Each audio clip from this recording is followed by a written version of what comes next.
হয়তো আমার বিয়ে তোমার সঙ্গে হবে না, অন্য কারোর সাথে হবে, যাকে আমি চিনি না, জানি না। আমার অনিচ্ছা থাকার সত্ত্বেও সে আমার শরীরে স্পর্শ করবে। আমি চাইলেও তখন কিছু করতে পারবো না, কারণ এই শক্তিটা যে আমার আর থাকবে না। আমার অনেক ঘৃণা লাগবে, কারণ আমাকে অন্য কেউ ছোঁয়ার কথা ছিল। এইটা সে না, অন্য কেউ। তখন আমি খুব কান্না করব, আর সে মনে করবে আমি সুখে কান্না করছি। কিন্তু সে বুঝবে না এইভাবে প্রতিদিন এক একটা রাত আমার কাছে ধর্ষণের রাত।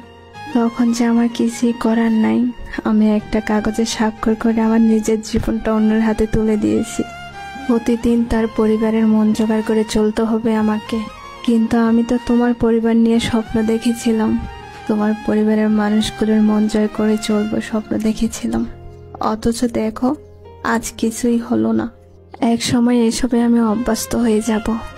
তারপরে হঠাৎ একদিন জানতে পারবে আমি মা হব। এইটা তো একটা নারীর জীবনে সবচেয়ে সুখের দিন।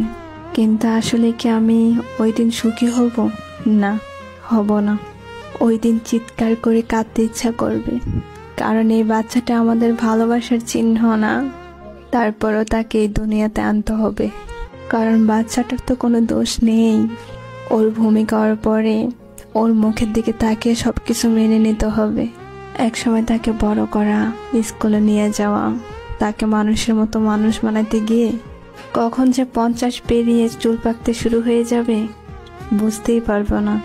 এর মাঝখানে তোমাকে অনেক মনে পড়বে। তখন লুকিয়ে লুকিয়ে অনেক কাঁদবো। তারপরে দিন শেষে দীর্ঘশ্বাস ফেলে আবার ব্যস্ত হয়ে যাব।